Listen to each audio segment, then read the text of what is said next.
Welcome to the NanoCoatings webinar presented by Aculon. Today we are going to talk about NanoCoatings and the award-winning NanoClear Stencil treatment. We're very pleased that our NanoClear Stencil treatment was fortunate enough in 2014 to win the Circuits Assembly New Product Introduction Award and to win a 2014 Global Technology Award from Global SMT Packaging. This webinar will last approximately an hour, and we'll try to leave time for questions at the end of the session. If you do have questions, please feel free to click on the chat box and type the questions in, and we'll try to take as many questions as we can during the time frame.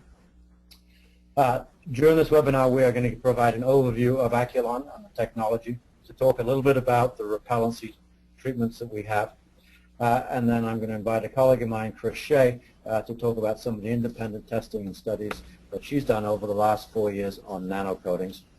We'll then discuss the NanoClear product information, including some of the benefits, details about how to apply it, and then share with you a cost of ownership calculator and to give you some perspective on the payback for that. Finally, we'll wrap up with comparing this technology, NanoCoatings, to other NanoCoatings, and then try to tackle any questions. My name is Edward Hughes. I'm the CEO of Aculon, and we are the producers of the NanoClear Stencil NanoCoating. Joining me on this webinar is Chris Shea. She's the president of Shea Engineering Services, an independent consulting firm. And Chris has many years of experience in the SMT packaging industry and knows a lot about PCB assembly. And over the last 4 years has done extensive work on evaluating NanoCoatings, including technology we're going to share with you. And I like to call her the queen of NanoCoating.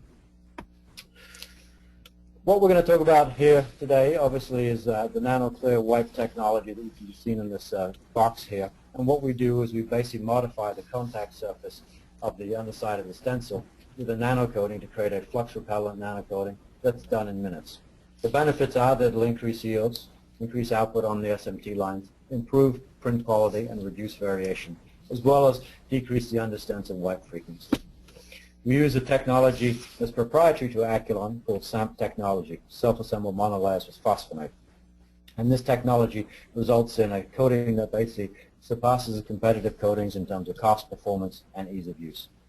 This technology has been used in the stencil industry and the PCB assembly business for over 5 years.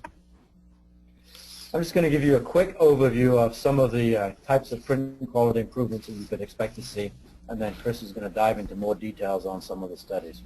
But as you can see on the left-hand side here, you should expect to see higher print yields using this treatment. And whether it's on a standard stainless steel stencil or whether it's on an electrical nickel stencil, you can see print improvements from an untreated stainless steel stencil of 90% to a treated stencil of 100%, or the untreated electrical nickel of 70% to, again, 100%. This technology works on all stencil materials that are metal. The second print quality improvement is better volume repeatability. And here what we're measuring is the variation essentially in the amount of volume that is going down onto the board.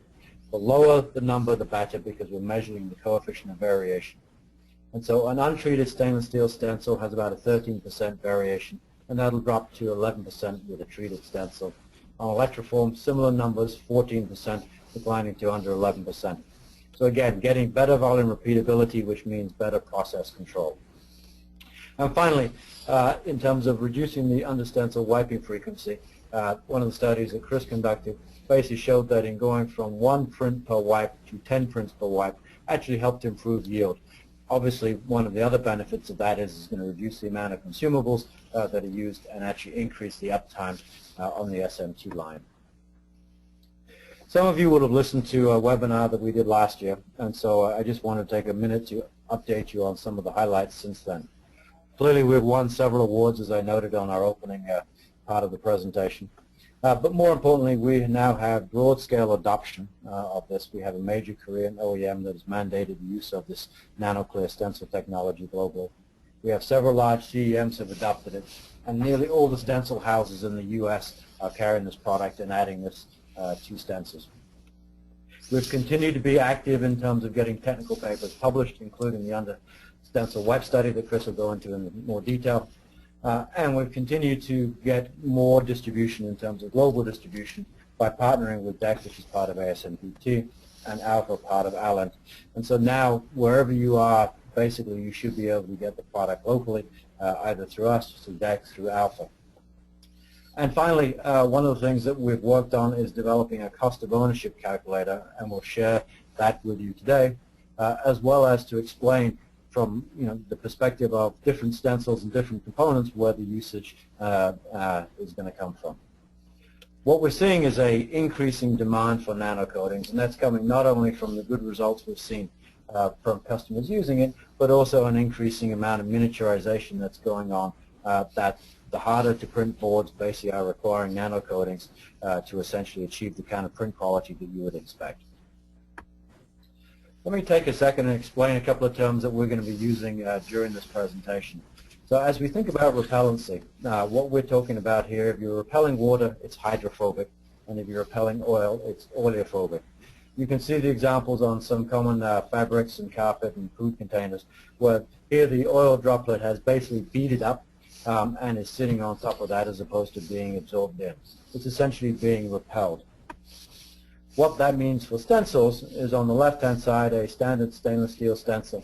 If you take a drop of oil, you can see that the drop of oil maintains its shape as opposed to the untreated stencil. But if you tilted that stencil, then the runoff would essentially be, there'd be very little wetting on the treated stencil as opposed to a large wet trace on the untreated stencil. Similarly, on the fine-grained stencil, same type of phenomenon happening.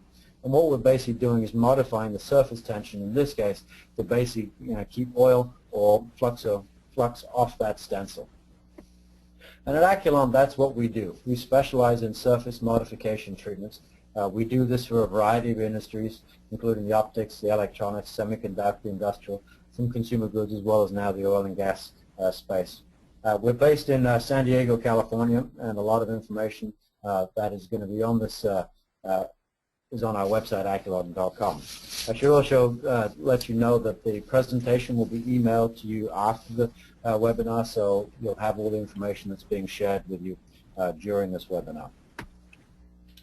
One of our technologies is a technology we call SAMP, Self-Assembled Monolayer Phosphonates, and we use this to treat surface to impart the flux of phobicity. The SAMP basically is comprised of two elements, a phosphonic acid that essentially reacts with the surface oxide on the stencil and inside the aperture walls to create a covalent bond at the substrate level. This is a very strong bond that is bound to the surface of the stencil. We then have the repellency created by the tail, a carbon group that's designed to essentially, in this case, repel oil or flux away from that surface. What we create is a monolayer. The monolayer is less than 5 nanometers thick, and a nanometer is basically 1/1000th of a meter. So this is extremely thin layer, which obviously has the benefit of you don't have to change the aperture sizes, but however it is clear and it's not visible to the human eye. Let me turn the presentation over to Chris, and Chris, as I say, has been studying NanoCoatings for the last 4 years, and she's going to give you a little bit of overview of some of the work and some of the testing that she's done independently. Chris, take it from here. Thank you, Edward. As Edward said, I'm going to give a quick overview of some of the studies we've done over the last few years. And Edward, my slides aren't advancing for me when I push the down button. Thank you. We started testing this back in 2011, and we saw a crazy dramatic improvement to the print process. I'll show you the summary of the data, but essentially every stencil that we put this on performed better regardless of the type of metal it was or the manufacturing process that made it. Then in 2013 we went back and revisited those same tests to put a head-to-head between a new version of the NanoCoating and the previous generation of it, and again the new formulation outperformed the original. We'll see some of those test results, and those were some of the tests that Edward just cited the results for in one of the introduction slides. That drove us to do some UV tests, and we'll show you under black light with fluorescent flux how flux acts on the stencil contact surface with and without NanoCoatings. Those are really cool pictures, and if you can advance it again for me, Edward. We began doing some durability testing in that same time frame. We'll look at what Kaizen and Zestron used to test the coating with, and some of the in-house abrasion tests. We'll also talk about some of the new tests that are coming up. We'll review some of the combined effects of nano-coating and solvent under wiping together that we studied last year, and look at how we're understanding the nano-coating's effects on print definition, which is really key to a high-quality process. So let's look at some of the print studies first.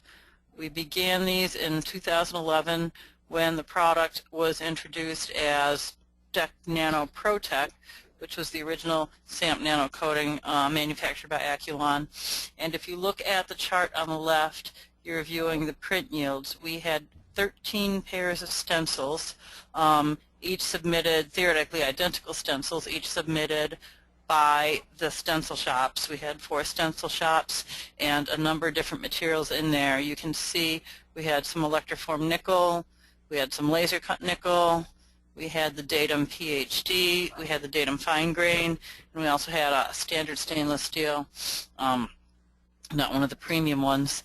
And on nearly every stencil pair where we treated one with first generation nano coating and left another one bare, we saw dramatic improvements in print yields.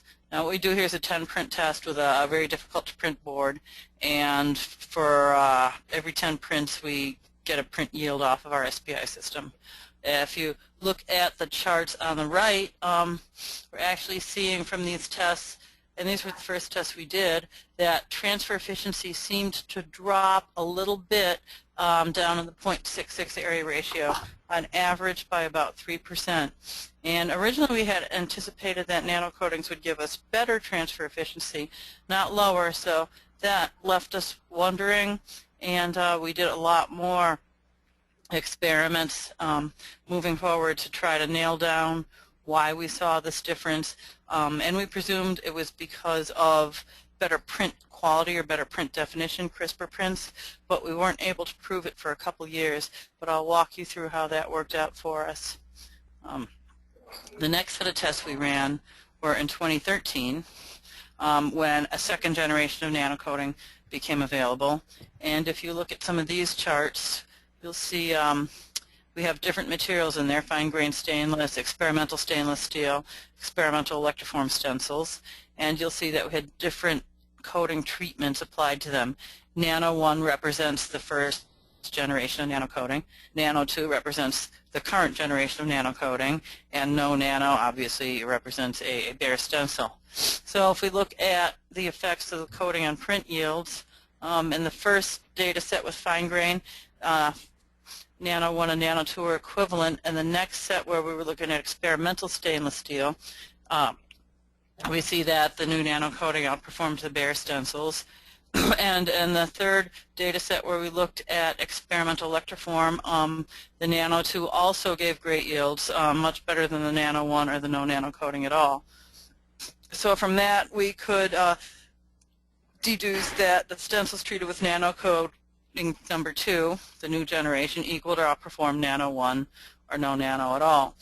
When we look at it from a transfer efficiency perspective, if you look at the fine grain, we see a slight drop in transfer efficiency from Nano 1 to Nano 2. If you look at the experimental stainless, again we see a drop in TE from the no nano to the Nano 2. And if you look at the electroform, we also see a higher transfer efficiency number on the no nano versus the Nano 1 or Nano 2. Again, this trend kept repeating itself, and again we're thinking it's because of better, crisper print definition, less smearing at the base of the print, but we didn't really have enough data on it at the time. And if you look at the third chart on the right, we look at volume repeatability, which again is the coefficient of variation, and we can see that on the fine grain where we use Nano 2, we got better repeatability. On the experimental stainless, where we use Nano 2, we got slightly better repeatability. And on the electroforming, we got better repeatability on Nano 2 as well. And these numbers, if they seem somewhat high to any of the engineers listening tonight or today, it's because they are. These were on some experimental foils that were cut on under different cutting parameters, and they weren't the best cut foils in the world. Normally we want to see that coefficient of variation under 10% for anything we're printing. However, even given the impediment of some poorly cut stencils as part of an experiment, we still saw better print yields and better volume repeatabilities using the nano coating. So it can be very forgiving in a lot of situations. If we look at another part that this study spawned was looking at the wipe frequency, because it's around the time, about 2 years ago, when we started talking about being able to reduce wipe frequency when we're using nano coatings because of the cleaner stencil bottoms. So what we did was we compared the first generation, second generation nano coating at 1 print per wipe and 10 prints per wipe. And if we look at Nano 2, print yield is higher in both cases, and higher on the 10 prints per wipe versus the 1 print per wipe, which is very interesting to think that cleaning your stencil less would give you better print yields. It's a little counterintuitive. If we look at the second chart, the wipe frequency effect on transfer efficiency for the micro BGAs, again, we're actually a little lower on Nano 2 than we are on Nano 1 by a point or two. Again, we think we're getting crisper print definition there. And we see a little bit higher TE on 10 prints per wipe than 1, which is to be expected because you're going to get a little more solder paste residue on the bottom of the stencil when you are going 10 prints per wipe. So it is going to impair your gasketing and give you slightly higher volumes. That's completely understandable. If we look at the third chart, the volume repeatability, again, whether we're at 1 print per wipe or 10 prints per wipe, the Nano 2 performs better than the Nano 1. And when we look at 10 versus 1 within each subset, the 10 prints per wipe gives better volume repeatability. So this really got us thinking about how we needed to look at the bottom side of the stencil, and that drove the UV dye experiment. So if we can go to the next slide.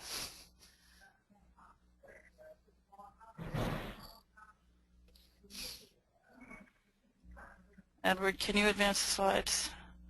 I don't seem to have control again. Thank you. If we look at the next slide, we've got just an insert here on some of the miniaturization trends, which seems to be driving a lot of people to try the nano coating. And as you can see, the traces on the chart have both imperial and metric sizes on them. So since this webinar is directed at Asia, we can just look at the metric sizes. The trend here is very, very common across the board. Components are getting smaller. The 0603s are getting more popular than the 1005s now, and the 0402s are also coming up, and we're starting to see a lot going on with the metric 0201s in terms of advanced technology and introductions into mobile products. So things are just going to keep getting smaller, and smaller is what's driving a lot of assembly operations to trying nano coatings, but really what they're finding out is that almost any assembly process, any printing process can be improved by applying the nano coating. So if we move forward, let's look at some of those UV tests that we did. And most of these tests were, most of the components on these boards are 0.5 millimeter BGAs. There's a few 0.5 QFNs, and there's a slew of 0201s. This board, this particular assembly does not use 0105s. I'm sorry, I just used the imperial nomenclature versus metric. But anyway, if we look at the stencil, what we did was, this is the test vehicle we use for a lot of our print tests. We sort of masked off one half and nano coated the other half. So if you look at the half of the stencil on the left, that half of the print image has not been treated with nano coating.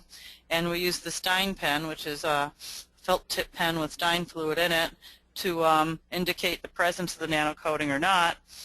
You can clearly see on the left the fluid puddles up. It runs when we tip it.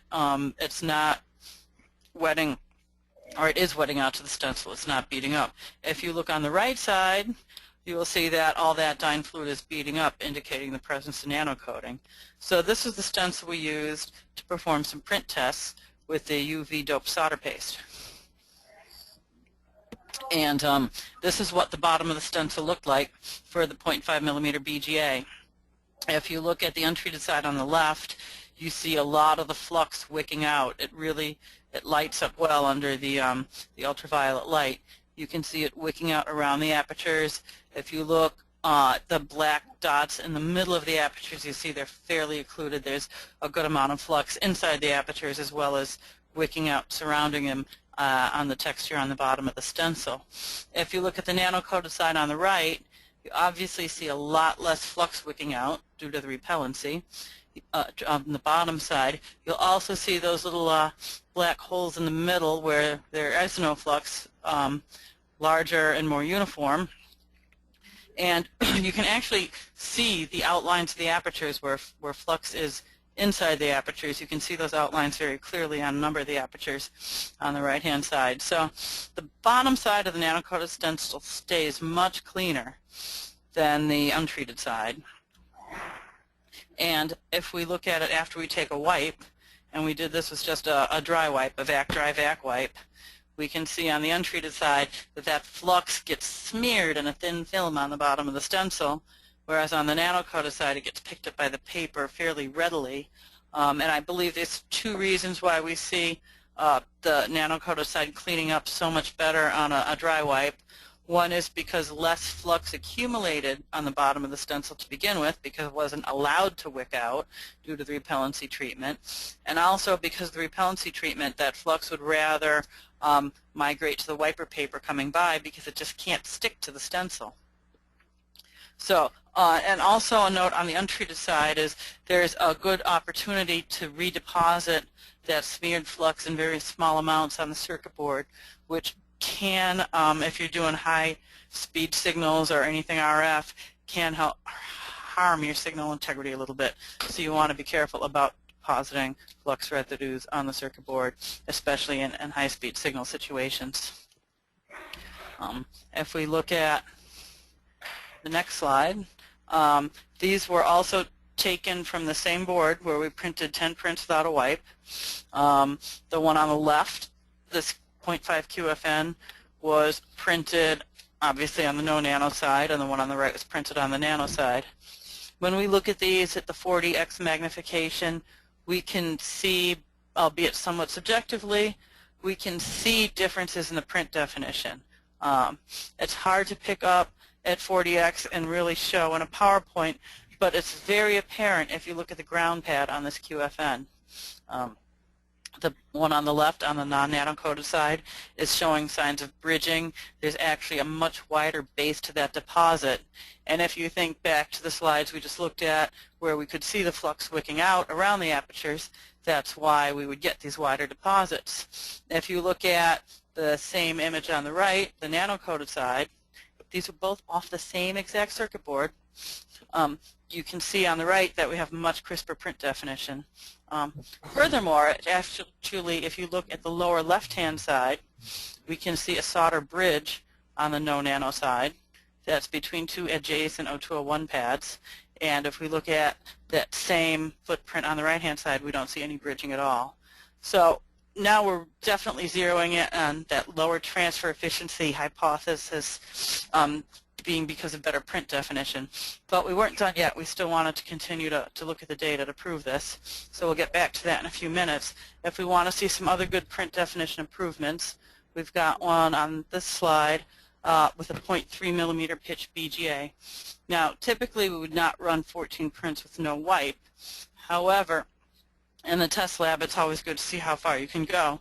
And on the 14th print, we started to see some bridging where on the right-hand side the arrow shows it.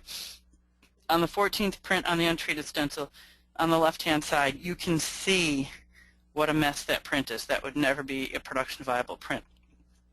So that's a little bit more on the print definition improvements. And finally, we got some great information from one of the CEMs that tried NanoClear, but we can't actually show you the pictures, but they are very, very telling on the topic of print definition improvement. What we can share is that SPI yields, this is a very difficult motherboard they're building, went from 60% to 75%. So for every 100 boards they built, there were 15 less that they had to scrap the print and clean it and reprint. And this board had a number of 0.4 millimeter QFNs on it. And before using the NanoClear, the average height reading on the SPI machine was about 120% of the stencil thickness. After applying NanoClear, the average height reduced down to about 100% of the stencil thickness, which tells us that we're not leaving a lot of paste on the bottom of the stencil that can shim it up off the circuit board and create gasketing and height problems. We also had a report that the average transfer efficiency on the terminations for this QFN reduced from 150% to 125%. Again, more in control and getting better gasketing. And as I mentioned earlier, the print definition was visibly improved. We just don't have the liberty to share those. Now, obviously these improvements are due to having a cleaner stencil bottom and cleaner apertures, but all these improvements were realized while simultaneously reducing the wipe frequency. On dry wipes they went from 3 to 5, and on wet vac wipes they went from 5 to 10. So while cutting the consumables cost of wipe and solvent in half, they got far better quality just by switching over to the NanoClear. So that was very, very interesting. Those are great data points to share. Now we've also, on the topic of wiping, worked on several under stencil wipe studies.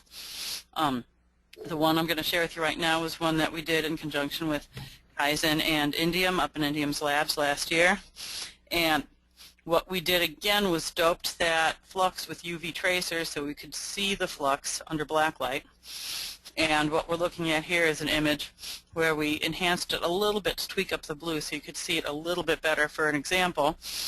But what happens when we put UV tracer in the flux and look at under black light is we can really see where we're clogging apertures, and we can really see where we're smearing flux across the bottom of the stencil. So what we did was a number of different wipe tests and photo documented our results, and also did some SPI work on our results. So if we look at the very top set of images, this is where we did just dry wipes. If you look at the middle image where there's no coating, you can see where the flux has been smeared on the bottom of the stencil. If you look at the nano-coated stencils, there's a lot less flux left behind. If we move down one to the wet vac wipe with IPA, we see a lot of smearing and a lot of clogging, and that's an effect of a bad combination of IPA with certain flux chemistries. When we were building boards with tin lead solder, we had rosin-based fluxes that were very soluble in IPA, and now that we're in the lead-free era and we're running higher reflow temperatures, we're using a lot of solder paste that have synthetic resins in them that are not friendly with IPA, and we see this problem a lot in the field of IPA actually causing stencil cleaning problems rather than improving stencil printing problems. But if we go to the final one, where we go to the wet vac, where we used an engineering solvent, we can see that everything came up clear, whether you were nano-coated or not. So that tells us that engineering solvent definitely cleans up better. But we also know that if we have nano-coating, we'll get better release, crisper print definition, and easier cleaning, which is why I believe that the really high-performance processes of the future will all incorporate both nano-coating and solvent cleaning.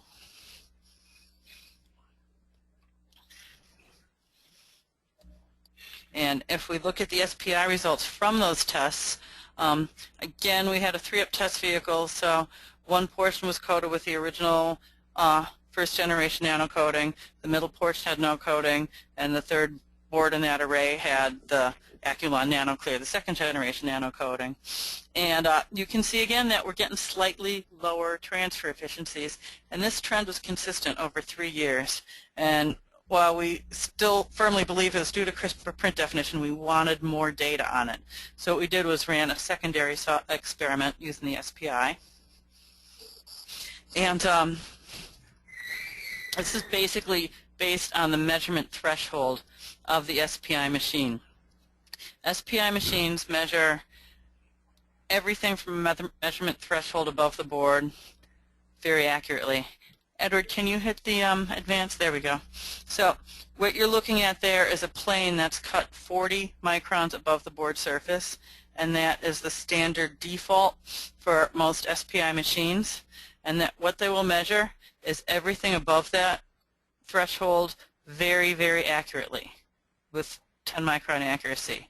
Everything below the threshold gets estimated as the cross-sectional area of the threshold multiplied by the height it sits off the circuit board. So if we have a very straight wall deposit, we'll have a very close estimate. But if we have a dome-shaped deposit, we will fall short on our estimate because we'll be measuring partially up that dome at a smaller radius or circumference or diameter of that deposit. So as we move down, we see that on both Moire systems, on a Co-Young, and on laser systems on a Parmy, as we move our threshold down closer to the board, our volume readings go up. And that's because we're measuring more and estimating less. At that 40 micron threshold on a 0.5 millimeter BGA, we're actually only accurately measuring 55% of the deposit, and we're estimating 45% of it. So what we found on this was most likely the reason we were showing slightly lower transfer efficiencies all along was because we don't have broad deposit bases because we're not wicking out on the bottom of the stencil. We're keeping our deposits a lot more contained within the footprint of our aperture.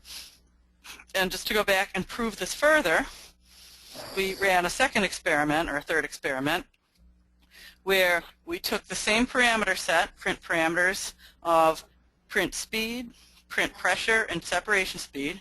Those were parameters B and C, ran them back to back on the same test vehicle, and measured them on the SPI machine. The only difference was on parameter set C, we programmed some sizable offsets, 40 micron offsets in both X and Y, so that we would force bad gasketing and create print problems and see if we could pick that up. Well, the chart on the left is what we picked up for area on the 40 micron threshold, and that bad gasketing never shows up. If we move over to where we brought it down to the 10 micron threshold, now the bad gasketing shows up. And the fact of the matter is that our type 3 pastes have powder sizes with diameters in the 20 to 38 micron range. So if we're using a 40 micron threshold, we could have an entire layer of paste underneath that stencil that we weren't picking up. Now, all this said, the reason we run 40 micron SPI thresholds in production is to stay above the noise of the circuit board surface. You've got copper traces, you've got solder mask, you've got mask over traces, you've got silkscreen, you've got via plating. There's a lot of height differentials on a circuit board, and if you were to try to measure down at that 10 micron threshold in production, you'd put a lot of noise into your SPC. So you really want to stay at the 40 micron for production. However, if you're doing an evaluation of nanocoatings in the lab, you want to drop down to 20 or 10 so you can really quantify that difference, and you want to understand that if you're running in your production parameters at 40 micron threshold and you're seeing lower transfer efficiencies, that's actually an effect of the measurement system, and that's to be expected, and that's just because you're running at a safe threshold where you're going to gather good information.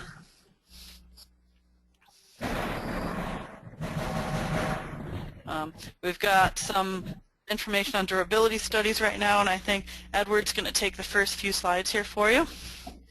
Great, thanks Chris, and that was very interesting information. So one of the questions we get asked a lot is about nanocoatings, how long does it last? And we've had customers that have run 10, 20,000 prints without retreating, and as Chris said before, some customers, basically they treat once and they're done. But the answer really is it depends a bit on your process. There's a number of key variables in play. So it depends on whether you're doing a solvent wipe or a dry wipe. Obviously a dry wipe is more abrasive and harsher on the coating. Depends on the abrasiveness of the paper. I know Chris likes to use a kind of a cookware analogy where if you have a Teflon coated pan, you generally take a softer cloth to clean it.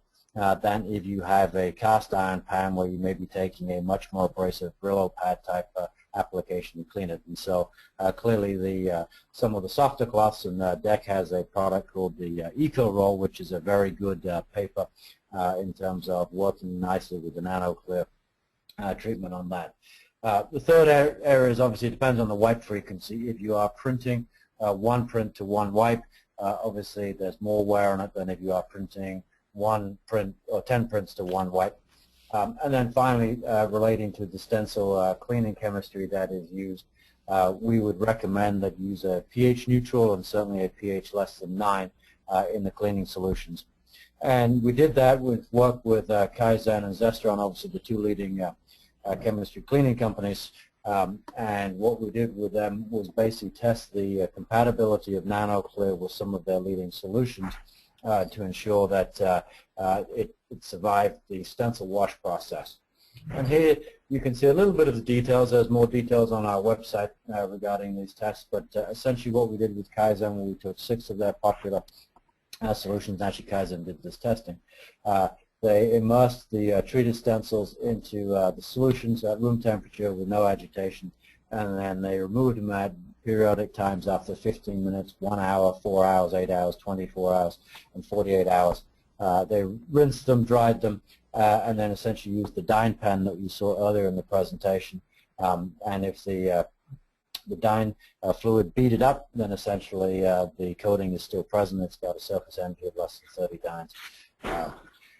If you look at what Zestron did, Zestron took one of their leading products, the Vigone SC210. They put it at a 15% concentration. They put the treated stencil into a wash cycles for essentially a total of 2,400 minutes, which equates to 160 cycles at 15 minutes. So a very extended period of time, and most stencils don't see that amount of wash cycles in that time. They then rinsed that off and again checked that for using a dye pen to ensure that the treatment of the coating had not come off and there was no discoloration. And in both cases, these solvents were compatible with NanoClear, and they were still repellent after that. The other testing that we did was we simulated abrasion by using a Tabor abrasion device, and essentially what we did was we're measuring the oil contact angles, which essentially the higher the oil contact angle, the more repellent it is.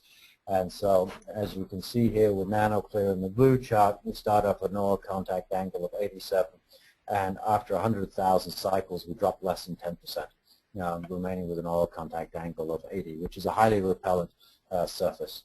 One of the leading vacuum deposition competitors uses a nano coating. We tested that. They started at about a 62, and they dropped down into the mid-40s by the end of it. So the Eco and NanoClear is not only durable, it's also highly repellent, and it's consistent during this time frame. But however, we wanted to continue to test durability, and so one of the things that Chris is working on is a new study, and maybe Chris, you can take everybody through this. Sure, I'd be happy to. And as you said earlier, Edward, some users are reporting recoating in 10 or 20,000 cycles. Some are reporting never recoating. And we've been trying to keep an eye on this and see if we could see any real consistent trends. And really we can't, not even in terms of production volumes. There's not really clear trends. There's always something that bucks that trend a little bit. But what we have seen is, we believe, paper is a factor. Edward mentioned that earlier, that the more abrasive papers are going to be more detrimental. The softer papers improve longevity. And I think that cookware analogy is perfect because we don't use high abrasives on things like Teflon coating. And conversely, we don't use soft cloths to try to clean things like stainless steel or cast iron. And when we have uncoated stencils and we have paste and flux attached to the bottom, especially if it's been dried for a while, we really do need an abrasive coarse polymer textile to get in there and literally scrape the bottom of the stencil for us. But that's overkill, I believe, when we have a softer coating that we don't need such a highly abrasive action on it, and the softer papers like the Eco-Roll have shown to improve longevity. As an aside, that Eco-Roll is also been shown to improve how it picks up solder paste particles off of untreated stencils as well, because it's got some pockets in it that are better at trapping some of the smaller paste particles. So if you're doing type 4.5, type 5, you may find better results with it. And that's what we have found in the lab. We also believe when it comes to durability, flux may be a factor, because every single flux formulation out there is different. It's really hard to pin down if one is more of a factor than the other, because they all have different chemicals and solvents in them. But we have seen, and I've looked at a number of different nanocoatings. I've looked at all the leading nanocoatings over the last few years. And while you can't actually see with your eye the NanoClear, you can see some of the others. And we notice wear patterns on some of the other ones that may very well be related to flux. So we're going to be testing flux in our durability study. And the stencil cleaning solvent may also be a factor. Not your batch cleaning solvent, and typically not your onboard cleaning solvent, because most have pHs less than 9. But we actually think stencil solvent may be a positive factor, because if flux does factor into the durability of this, if flux attacks nanocoatings and solvents remove the fluxes, then a solvent wipe may not only help improve quality, it may actually help improve the durability or the longevity of the nanocoating on the surfaces. These are empirical evidence at the time, they're conjecture, so we're actually setting up a DOE to work on that right now. And what we've got going is a small benchtop DOE and a larger production experiment and a lab experiment that will bridge the two. We're starting out with a Tabor benchtop abrasion tester that you see in the lower right-hand corner, and doing a simple benchtop experiment where we look at 2 different wiper papers, 2 different fluxes, and wet or dry wipes on the durability of the coating. On that abrasion tester, we can get 10 to 100,000 cycles exponentially faster than we can on an actual stencil printer. So that's why we're starting with the benchtop. It'll give us some good direction to take our other DOEs. We plan on changing out on a production line the current wiper paper for EcoRoll and seeing what we can get for long-term production numbers from that. And then we're going to craft our DOE for the print lab and go in and really get some hard numbers. So we don't have any results right now, but we plan to over the course of 2015. So just stay tuned and we'll publish them when they're ready. And I think I'm going to turn it back over to Edward right now to talk a little bit about the product itself. Great, thanks, Chris. So Aculon as a company, we supply NanoClear stencil treatment to a broad variety of people in this industry. We supply it obviously to the stencil houses or stencil suppliers. We supply it to the CEMs that want to apply it directly themselves, and the OEMs, and prototype centers, including here in San Diego, the Qualcomm Prototype Center. Every board is qualified using a stencil that's been treated with NanoClear. We're also working with DEC and Alpha globally to ensure that we have distribution in all parts of the electronics industry. And we've also been fortunate enough to have support from some of the major players in this industry. Indium we've participated in several studies with, and Indium is a believer in this technology as it helps with the printing process, and often if they have print challenges they'll apply NanoClear to the stencil, and that seems to resolve the issue. Similarly, Kaizen and Zestron, we've been working with them. Obviously they're in the business of making sure that the stencil is clean, and having this type of coating on it certainly helps the cleaning process as well. And our customer results, we've had a broad variety of data, so we've just summarized some ranges here, where you can see that in general with high reliability OEMs, we've improved first the print yield by anywhere up to 10%. We've seen on the first pass ICT yield at major CEMs go up by nearly 20%.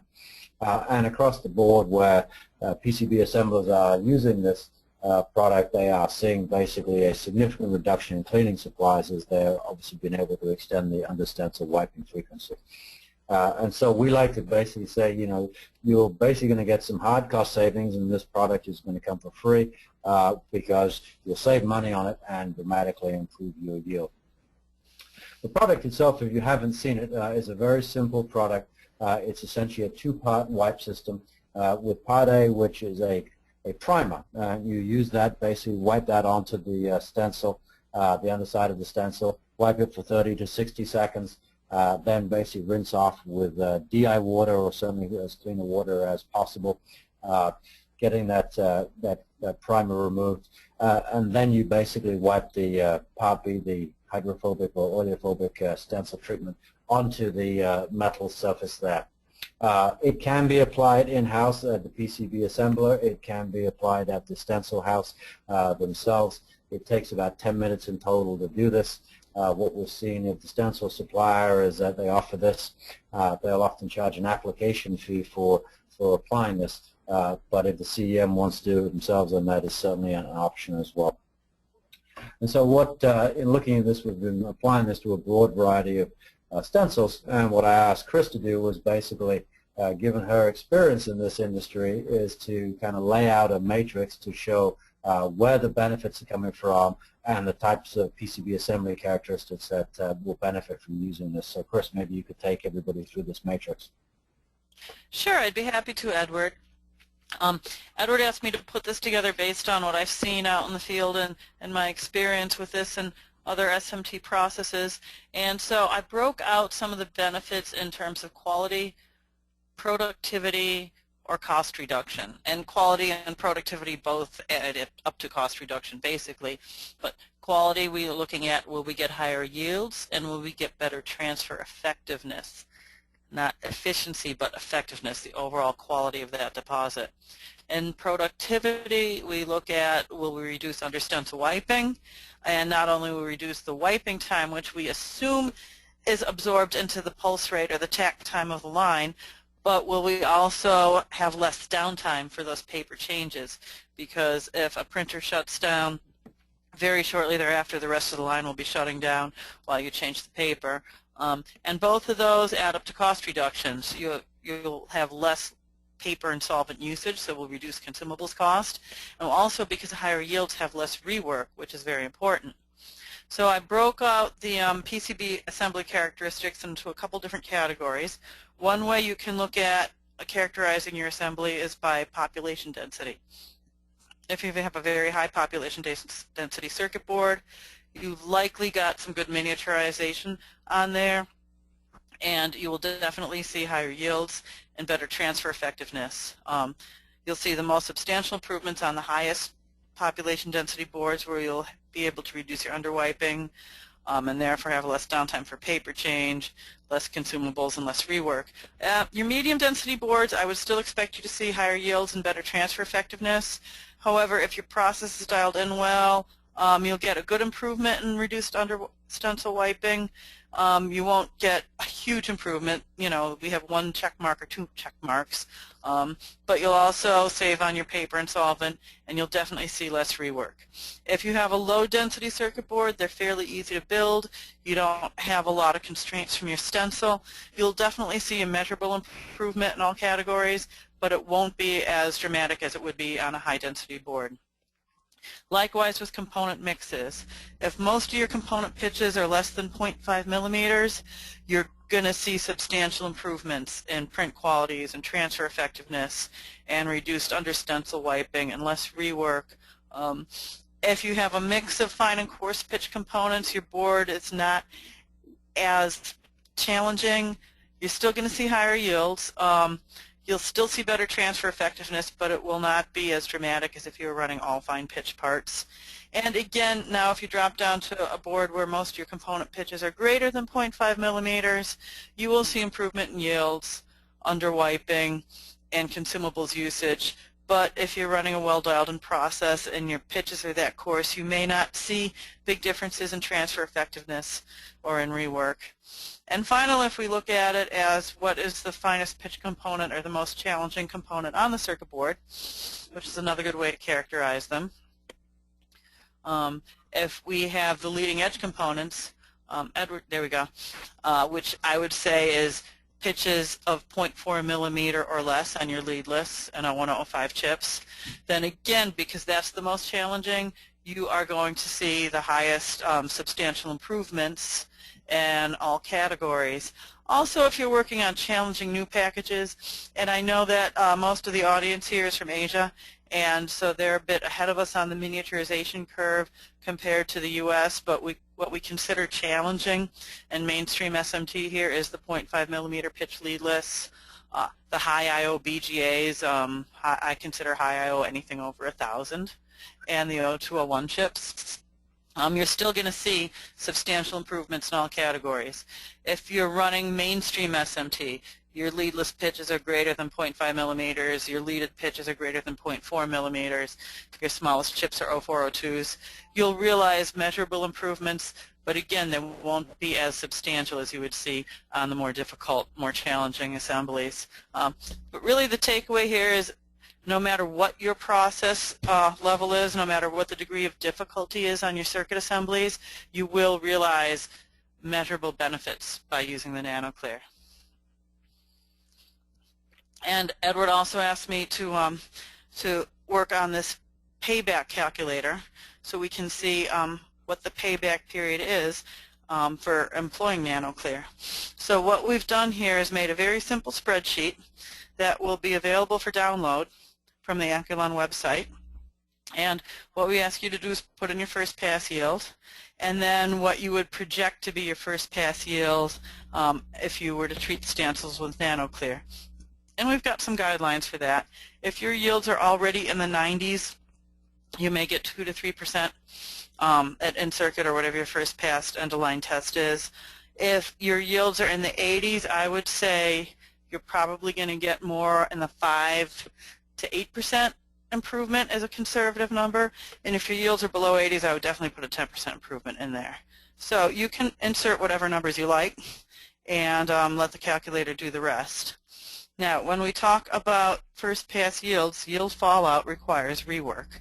So we need to know the percentage of the defects that require simple or complex rework.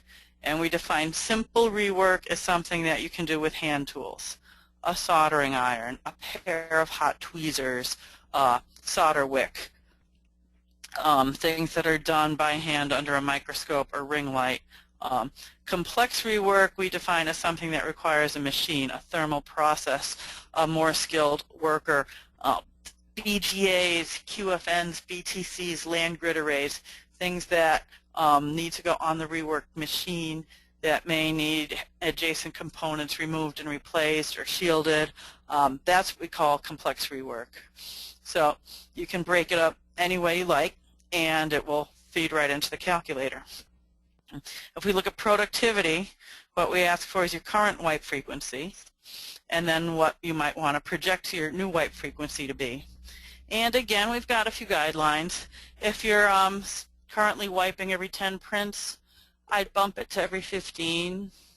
If you're wiping every 5 prints, I'd bump it to 8. If I'm wiping every 1 or 2 prints, I'd bump that to 2 or 4. So it really depends, but I would say you can bump out your wipe frequency by at least 50% and sometimes 100% and still get good results. And we saw that with a large CEM that tried the NanoClear. Not only were they able to open up their wipe frequency, but they also got a lot less defects. So now if we move over to the payback period, what this calculator does is looks at your yield improvement and what percentage of defects are simple or complicated, and the cost of those defects, which we'll get to in a moment, and tells you how much you're saving per print. Then we ask you to input what your cost of NanoClear is. $25 per treatment is the suggested retail price, and the cost of the application.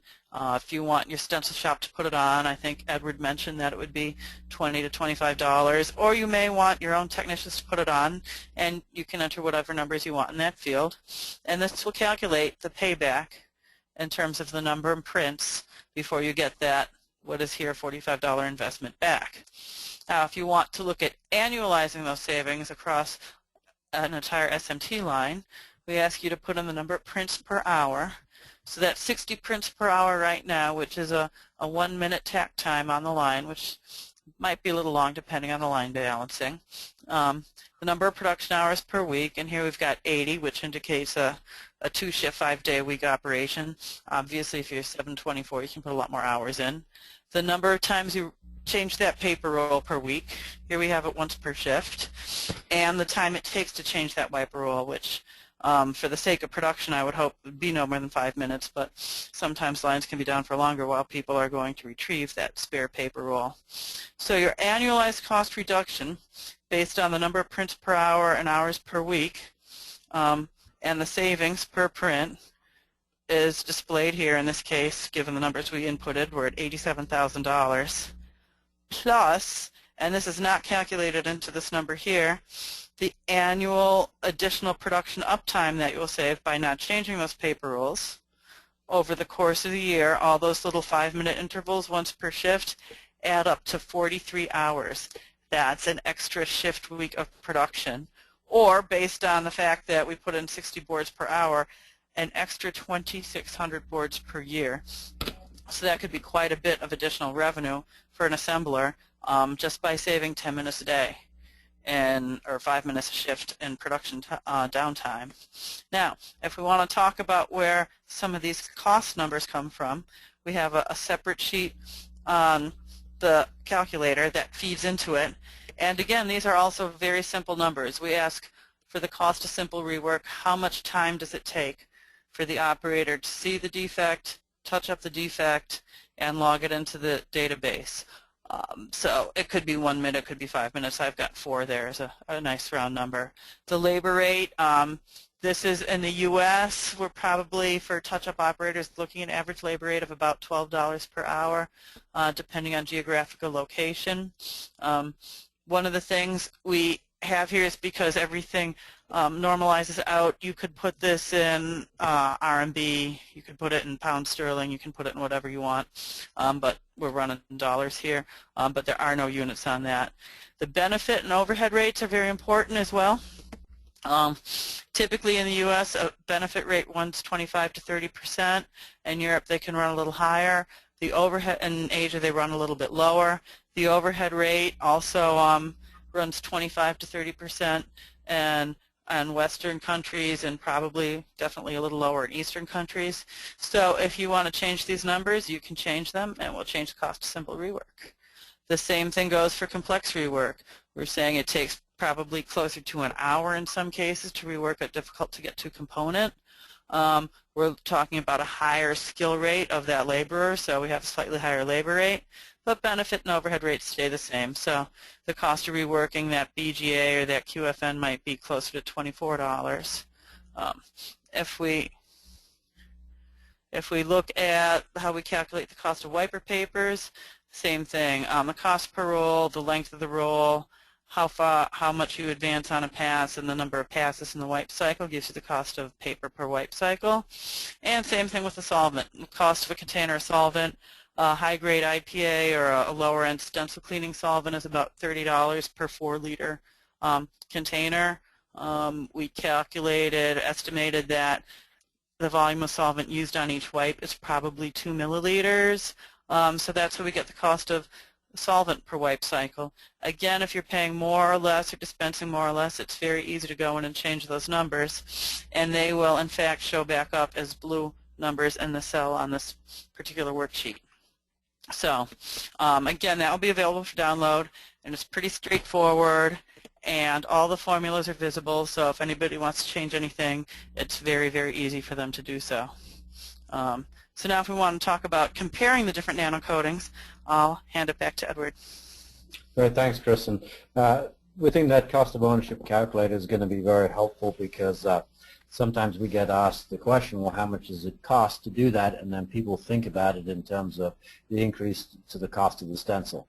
And we don't think that's the right conversation. The right conversation is, well, what am I going to get out of it from this? And we'd like to think that you would get not only consumable savings but also reduced rework, and all of the other benefits that you get for the print quality will essentially come in for free. And in that example, you saw that it takes a very low number of prints. I think it was 128 prints to basically pay back for the cost of applying the nano coating. And if you get tens of thousands of prints out of it, then obviously it's a very substantial saving. So let me move to talk about nano-coating comparison. So again, another question we get asked from customers: well, is your nano-coating the right one for us?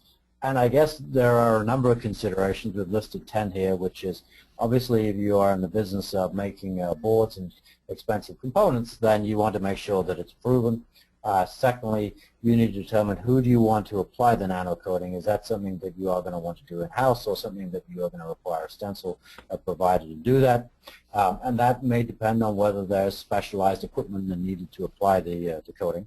If there is specialized equipment, then obviously the stencil supplier is going to do that. And then the question comes to, well, are you okay with switching stencil suppliers because certain nano coatings can only come from a certain stencil suppliers? And so if you want a nano coating from them, then you basically have to get your stencil from them. Obviously, a consideration is, am I going to need to adjust my aperture size to basically compensate for the thickness of the nano coating? And then secondly, is the thickness of the nano coating consistent from stencil to stencil so that you can basically keep your process in control? And then as Chris said, if it does wear, the question is it going to wear in a manner that basically slowly wears away, or is it going to flake off in larger chunks and basically cause some problem with contamination? If you are interested, if it does wear and you are interested in reapplying it, then obviously, can it be reapplied, or do you basically need to buy a brand new stencil? And then obviously making sure that it's compatible with your existing cleaning solutions is something that people would like to have. And finally, is it cost effective? And hopefully the cost of ownership calculator gives you some insight into that. So there have been a number of different stencil nano coatings out in the marketplace, starting with the Sol Gel one back in 2009.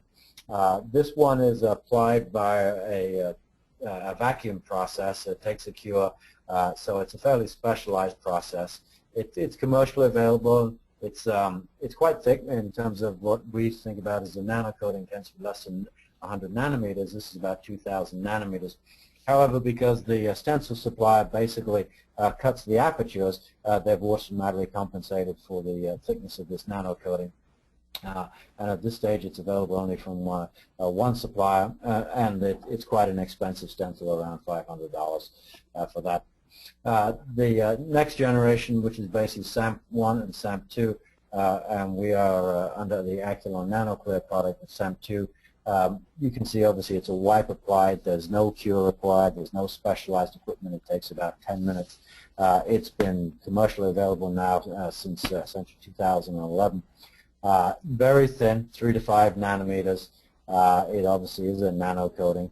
The variability, because it's a self-limiting coating, is plus or minus 1 nanometer, so extremely tight tolerances, which means that you don't have to change the aperture size. It is such a thin coating when we're talking about basically a nanometer being a billionth of a meter.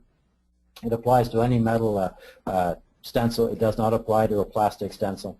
And it can be applied by the CEM, it can be applied by the stencil house, and the cost of material is relatively inexpensive at $25. And clearly it's been proven many times over. Another polymer nano coating was launched in 2014. This is a spray applied one that requires a cure, so relatively specialized equipment. It's commercially available. Much thicker again. It's more like the first polymer coating in terms of 2,000 to 4,000 nanometers. Again, so not really a nano coating, but a polymer type treatment. Quite a bit of variation so far. I believe we're still dialing in the process, but plus or minus 2,000 nanometers, which essentially means that yes, you would probably have to have an aperture redesign in many cases for that. At this stage, it's only available from one manufacturer, so obviously if you're looking to have your stencils produced, they have to be produced by that manufacturer, and I believe the cost is around $50 for that. So as we think about NanoClear, clearly it's a proven product. It can be applied broadly, no specialized equipment. You don't have to switch stencil suppliers. This product is now available through DEC, through Alpha, in all parts of Asia. And so you can basically have your stencil supplier order it from them, and they can apply it to the stencil if that's the route you want to go. You don't need to adjust the aperture size. It's extremely consistent. It does not flake off. There's no risk of contamination. It can be reapplied if you do think that it is worn and you're using a dyeing pen to test that. It's compatible with the vast majority of cleaning solutions. As we said earlier, the majority are pH neutral. And it's certainly cost effective, just over 100 prints, and essentially you pay for the NanoClear by itself. So it's a very cost effective and easy to apply product. So as we kind of wrap up the summary before we take a few questions, NanoClear will basically increase print yields. It reduces the print variation. It improves the print definition, crisper printing, as Chris talked about. It allows you to extend the underwipe frequency, which not only reduces the cost of consumables, but also basically reduces the amount of downtime.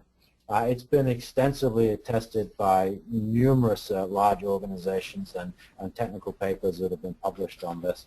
It's been broadly adopted by OEMs, CEMs, and it clearly delivers the industry's best performance in terms of cost, repellency, and ease of use. So it's a high quality, easy to use, and cost-effective stencil print process. As I said at the start of the presentation, this presentation will be emailed to all attendees, so you'll have that information. In that presentation will be links to instruction videos that are on our website. If you want to watch that, it takes 5 to 10 minutes to see that video. There'll also be a link for anybody who wants a free sample. The cost calculator that Chris just took you through will be available. You can download that, it's an Excel file, input your own variables, etc., and that can obviously be used for supporting any cost justification type calculations. The product can be ordered online, or if you'd like to know where to get it from, please email my my colleague here, Mario Gattuso, and he'll put you in touch with the right people so that you can source this locally if that is what you want. Throughout this presentation, we referenced a number of technical papers, and these are listed here. These can be downloaded from Aculon's website. If you'd like further information, or email us, and we can certainly email you some of these papers. But that provides some of the technical background to this. And then Chris's contact information, my contact information will be at the end of this presentation.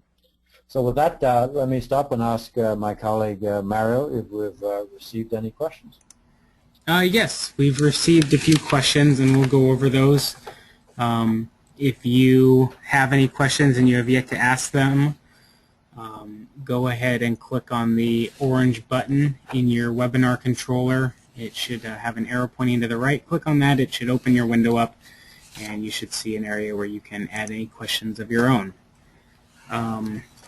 In the meantime, the first question that's come through is, what happens if NanoClear bleeds through to the top side of the stencil?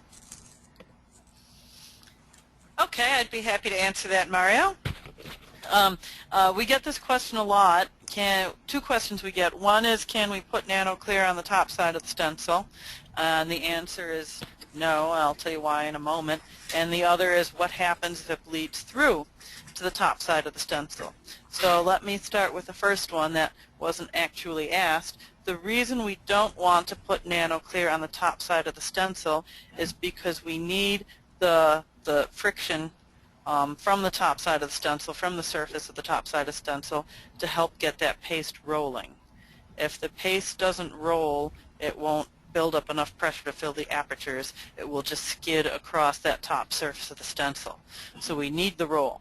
Now, we like having the slippery surface on the bottom of the stencil because it helps repel the flux and give us better print quality, but we don't want it on the top. So then the question becomes, how do we keep it from bleeding through the apertures when we apply it to get to the top of the stencil? And the short answer is we have not seen any real issues with that. I've not been made aware of any issues with paste skidding on the stencil since it's been introduced. And I believe the reason for that is if you have a very high density, high aperture count stencil, the edges from the aperture, even if there is a little bit of NanoClear that came to the top surface, the edges from the aperture will cause that friction that you need to get that paste rolling. Also, I think on a low density stencil, it would not bleed through enough to really cause any skidding problems. And On a medium density stencil, again, we have not seen any issues with it, but if you're concerned about it, what I would do is put an absorbent material on that squeegee side of the stencil as I'm applying the NanoClear, and then if any does come through the apertures, you don't have to worry about it attaching to the squeegee side of the stencil. It will just get absorbed into a sponge or cloth that you've got there. And also keep in mind that when you take your squeegee and you drive it across that surface of the stencil, you're doing it under very high pressure, and it's a fairly sharp edge. So if any nano coating did get on that, it would likely be abraded away by the squeegee fairly quickly. But it's an excellent question. We have not had any real concerns about it in the 4 years that we've had this product out in the field. And other questions we get are, can you put it on the squeegee blade itself? And we would recommend not doing that, again, because you need that friction to create the roll. And we understand that paste does have a propensity to stick to squeegee sometimes, and if you're having a squeegee sticking problem with your paste, you probably want to get a squeegee that's pre-impregnated with Teflon in it to help alleviate that. The NanoClear has not been tested on squeegees at all to my knowledge, so I'd be very careful about that. Where we have seen it applied outside of the contact surface of the stencil would be pick-and-place nozzles on the placement machines to keep them from picking up solder paste, on rework stencils that we use to reprint pads or reprint balls on BGAs, and on the mini squeegees that we use with rework stencils, because the repellency kind of helps when you're working in such a tight area. So that's where we have seen it applied, and where we have not seen it applied, and where we would not recommend applying it. So hopefully I answered a few questions in one there. I think you did, Chris. Thank you. A few more questions that we come across pretty often is that does NanoClear reduce the size of the aperture? And then another very similar question regarding rumors from another company that applies a different stencil coating that NanoClear doesn't treat the aperture walls, and they're wondering whether this is true or not. Well, clearly, as I talked about in this presentation, the thickness of this coating is extremely thin. So we're talking 3 to 5 nanometers, and so it has a negligible impact on the thickness of the aperture. And so, given the size of apertures, etc., then it's not a concern for that. The way the wipe is designed and the amount of material that's impregnated into the wipe, as you wipe it firmly onto the stencil, then the fluxophobic treatment goes into the apertures and treats the aperture walls. And obviously you can see that by some of the results that we are getting in terms of how the paste is being deposited and the transfer effectiveness there. So it definitely treats the aperture walls, and no, it has no negligible impact on the aperture size. Okay. Another question that's come through is, am I able to recoat the stencil if the NanoClear on it loses its effect? Yes, you can. So the system is designed in a 2-part system. So basically, the part A, you apply that to the stencil if it has worn off, and that'll basically expose a fresh metal oxide. Applying the part B, you basically are putting a new coating down on that, and so essentially it's going to be similar to as if you've done it for the first time. So it can be reapplied. Obviously, if as you think about other nano coatings that are out there, if you see wear patterns on them, as Chris referenced, etc., those essentially you'd have to go and get a new stencil for that, because you basically can't strip that coating off. But in the case of a NanoClear treated stencil, then yes, you can reapply the treatment, but you have to use the part A and then the part B. By just using the part B and putting more on top, it's not going to bond the way you need it to. So you just follow it as if it was in the stencil.